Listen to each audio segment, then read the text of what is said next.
పేరు శ్రీరాములు అండి. Assistant control legal ఈరోజు యమూరు పట్టణంలో ఒక రైస్ మిల్ ఇన్స్పెక్షన్ చేయడం అనేది, అలాగే ఎరువుల కూడా ఒకటి చేసినాము, కేసు రాసినాము, రైస్ మిల్ ఒక కేసు రాసినాము.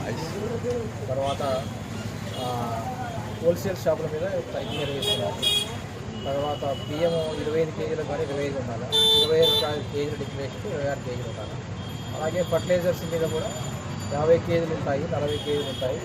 మనం నెట్ కంటెంట్ ఎంత డిక్లేర్ చేసి ఉంటారో బ్యాగ్ మీద అంత ఖచ్చితంగా ఉండాలి. అలాంటి వాటి మీద కేసు రాస్తాము.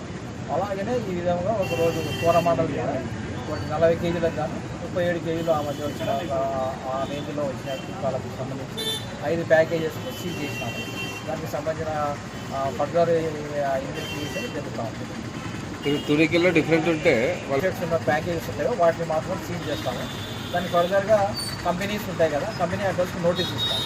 ఆ నోటీస్ ద్వారా వారు డిపార్ట్మెంటల్ ద్వారా కాంపౌండ్ చేసుకోవచ్చు, లేదంటే హోటల్ ద్వారా కానీ కాంపౌండ్ చేసుకోవచ్చు. అట్లా ప్లేస్ నోట్ అయిపోతుంది. మరొకసారి మీరు శ్రీరాముడు అండి, అసిస్టెంట్ కంట్రోల్ లీగల్ కంట్రోల్.